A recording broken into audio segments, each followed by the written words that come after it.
గారిని, నెల్లూరు కోవూరు శాసనసభ అభ్యర్థి వేమిరెడ్డి ప్రశాంత్ రెడ్డి గారిని. ఇక్కడ ఎవరన్నా ఉన్నారంటే నారా చంద్రబాబు నాయుడు గారిని మీరు గుర్తించుకోవాల్సిన విషయం ఉంది. ఈ రోజు బెదిరిస్తున్నారు.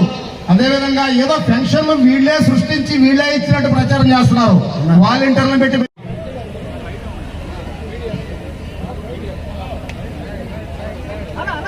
కోటమిరెడ్డి గిరిధర్ రెడ్డి గారిని, సీనియర్ తెలుగుదేశం పార్టీ నాయకులు కోటమిరెడ్డి గిరిధర్ రెడ్డి గారిని వేదిక మీద రావాల్సిందిగా ఆహ్వానిస్తా ఉన్నాం.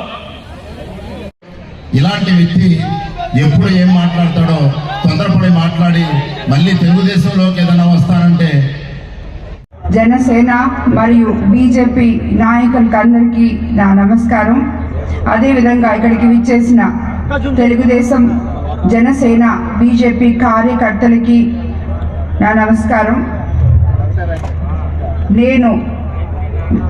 నన్ను ఈ ఉమ్మడి కోవూరు అభ్యర్థిగా నారా చంద్రబాబు నాయుడు గారు నాకు ఇచ్చిన ఈ అవకాశానికి ధన్యవాదాలు తెలుపుకుంటున్నాను. నేను మీ ముందుకు నన్ను ఆశీర్వదించమని చెప్పి కోవూరు ప్రజల ముందుకు మీ ఆడపడుచుగా మీ ముందుకు వస్తున్నాను. నేను మీ ఆడపడుచుగా మీ ముందుకు వచ్చేటప్పుడు నా పరిచయం మీకు అవసరమని నేనెవరో చెప్పాలనుకుంటున్నాను. నేను యాక్చువల్గా మా తల్లిదండ్రులది చిత్తూరు జిల్లా. నా చదువు అంతా తిరుపతిలో జరిగింది. అక్కడి నుంచి నేను నెల్లూరు జిల్లాలోని నల్లపరెడ్డి శ్రీనివాసులు రెడ్డి గారి చెల్లెలు ఏ ఇంటికైతే కోడలుగా వెళ్ళారో అదే ఇంటికి నేను కోడలుగా వెళ్ళడం జరిగింది. అంటే నేను సోమిరెడ్డి చంద్రమోహన్ రెడ్డి తమ్ముడు హర్షవర్ధన్ రెడ్డిని వివాహం ఆడడం జరిగింది. అనివార్య కారణాల వల్ల ఆయన మరణించడం జరిగింది. దైవ సంకల్పం తర్వాత నేను ఎంతో మందికి నిలువ నీడనిచ్చే వేమిరెడ్డి ప్రభాకర్ రెడ్డి గారిని నా కుటుంబ సభ్యుల అనుమతితో, నా అత్తగారింటి అనుమతితో, నా బిడ్డల అనుమతితో రెండో వివాహం చేసుకోవడం జరిగింది. నేను మీ ఆడపడుచుగా, మీ బిడ్డగా మీ దగ్గరకు వస్తున్నాను కాబట్టి నేనెవరో మీకు పరిచయం చేసుకునే బాధ్యత నాకుంది కాబట్టి నేను ఈ విషయం మీకు పరిచయం చేసుకుంటున్నాను. నేను కోవూరు అభ్యర్థిగా మీ ముందుకు వచ్చి నన్ను ఆశీర్వదించమని అడుగుతున్నాను. అలాగే కోవూరుకి కొత్త నాయకత్వం అవసరం. దానికి మీ ఓటు చాలా అవసరం. మీ నమ్మకంతో నాకు ఓటేయండి. అలాగే వేమిరెడ్డి ప్రభాకర్ రెడ్డి గారికి ఎంపీగా గెలిపించండి. మేము ప్రజా సేవ కోసమే రాజకీయాల్లోకి వచ్చాం. డబ్బు సంపాదించడానికి రాజకీయాల్లోకి రాలేదు. ఆలోచనతో రాజకీయాల్లోకి, ప్రత్యక్ష రాజకీయాల్లోకి అడుగుపెట్టిన నాయకులం మేము. కాబట్టి మీరందరూ ఆశీర్వదించి మీ అమూల్యమైన ఓటు నాకు వేయమని నన్ను మీ అందరిలో మీ కుటుంబ సభ్యురాలిగా ఒకరిగా చూడాలని కోరుకుంటున్నాను. అదేవిధంగా నేను మీకు ఒకటే మాట చెప్తున్నాను. మీకు అందరూ ఎవరైనా కానీ నా ఇంటికి ఎప్పుడైనా రావచ్చు. మీకు ఎటువంటి సమస్యలున్నా నా ఇంటికి రావచ్చు. నేను అందుబాటులో ఉండను అనే విషయాన్ని వదిలేసేయండి. మీరు ఎల్లవేళ్ళ నా దగ్గరికి రావచ్చు, మీ సమస్యలు తెలుపుకోవచ్చు. అదేవిధంగా మనం అందరం మన సమస్యలన్నీ తీరాలంటే చంద్రబాబు నాయుడు గారిని అందరం కలిసి కట్టుగా ఐకమత్యంతో ముఖ్యమంత్రిని చేసుకోవాలి. కాబట్టి నేను మరొకసారి చెప్తున్నాను, ఎప్పుడూ చెప్పేలాగే నాకు మీ అందరి ఆశీర్వచనం కావాలి. దానికి నేను మీకు అవినీతి రహిత, వివాద రహిత కోవూరు నియోజకవర్గాన్ని మీకు కోవూరు ప్రజలకు అంకితం చేస్తానని మరోసారి చెప్తున్నాను. నమస్కారం.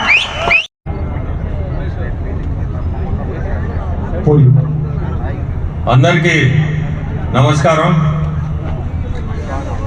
ఇప్పుడే మీరందరూ కొవ్వూరు ప్రజలు బీజేపీ తరఫున, జనసేన తరఫున, అంటే తెలుగుదేశం తరఫున మాట్లాడి అన్ని విన్నారు. నేను ఒక్కటే చెప్పాలని, ఈ మధ్య ఒకటే డబ్బు ఉన్నోడు అని మాట్లాడుతూ ఉంటారు. ఎంత మంది దగ్గర డబ్బు లేదు, కానీ మనిషికి ఆ ధైర్యం లేదు, ఆ మనసు లేదు ప్రజలకి డబ్బు పెట్టాలంటే. అది ముందు తెలుసుకోవాలా. ఈ డబ్బును చెప్పి మాట్లాడేవాళ్ళు మనసు ఉండాలా. చాలా మంది డబ్బు ఉంది, డబ్బు లేకుండా ఏం లేదు, ఆ పదం ఒకటే వాడుతూ ఉన్నారు. మంచి పనులు చేసేదానికి భగవంతుడు అది ఇచ్చాడు. నేను అదే దీంట్లోనే సేవ చేయాలనే, దాన్ని ప్రజలకి సేవ చేయాలనే కార్యక్రమంలోనే మంచి పనులు చేస్తున్నా. కానీ ఎందుకని ఇట్లా మాట్లాడుతూ ఉన్నారో వాళ్ళకి అది అర్థం కావాలా.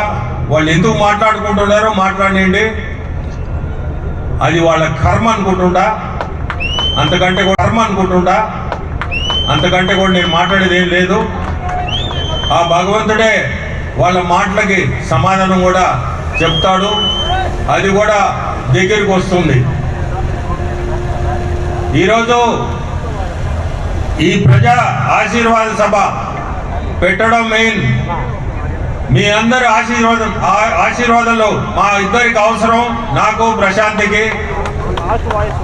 మీ అందరూ కూడా అమూల్యమైన ఓటు ప్రశాంత్కి, మీ కొవ్వూరు ఎమ్మెల్యేగా పోటీ చేస్తుంది. నేను ఎంపీగా, నెల్లూరు ఎంపీగా పోటీ చేస్తున్నాను. సో మా ఇద్దరికి మీరందరూ ఓటేసి గెలిపించాలా.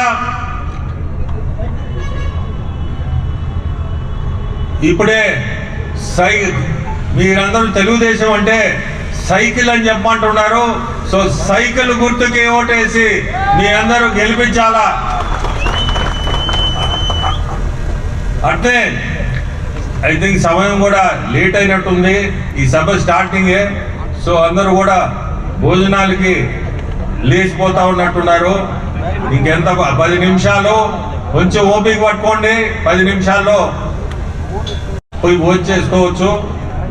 మీ అందరిది ఇంకా అంతకంటే నేను చెప్పేది కూడా ఏం లేదు. మీకు మేమిద్దరం సేవభావంతో ఈరోజు దీంట్లోకి వచ్చింది. సో మీ అందరూ అది ఒక్కటే గుర్తుపెట్టుకోండి. ఎప్పుడైనా చాలా మంది 4 గేట్లు ఉంటాయి ఏదేదో మాట్లాడుతూ ఉన్నారు. 4 గేట్లు కాదు, ఒకటే గేట్ ఉండేది. ఎవరైనా ఎప్పుడైనా ఇంటికి రావచ్చు. మేము కూడా ఎప్పుడు కూడా ప్రజల సేవలోనే ఉంటాము.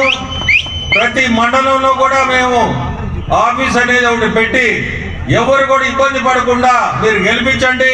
తర్వాత మీకే తెలుస్తుంది ఒక అభ్యర్థి ఎట్లుంటాడు అని. ఎమ్మెల్యేగా గెలిపించండి. ప్రతి మండలంలో ఒక ఆఫీస్ పెట్టి మీరు ఎవరు కూడా ఎక్కడికో పోయే అవసరం లేదు, రావాల్సిన అవసరం లేదు, నెల్లూరు రావాల్సిన అవసరం లేదు. మీ మండల హెడ్ క్వార్టర్స్ లోనే మా సొంత ఆఫీస్ ఉంటుంది. అంటే నేను చెప్పేది జిల్లాలో ప్రతి మండలంలో కూడా నా ఎంపీ ఆఫీసులు కూడా ఉంటాయి. ఎవరు ఇబ్బంది పడి ఎత్తుకుంటా నెల్లూరు దాకా రాబలేదు. అక్కడనే మేము పెట్టే ఆఫీసులోనే మీ పని ఏదైనా ఉంటే అక్కడికక్కడే పనిచేసేటట్టుగా కూడా మేము మనుషులను పెట్టి ఎవరు ఇబ్బంది పడకుండా రేపు ఫ్యూచర్లో ఇటువంటి ఎంపీ ఉంటారా అని అనిపించుకుంటా.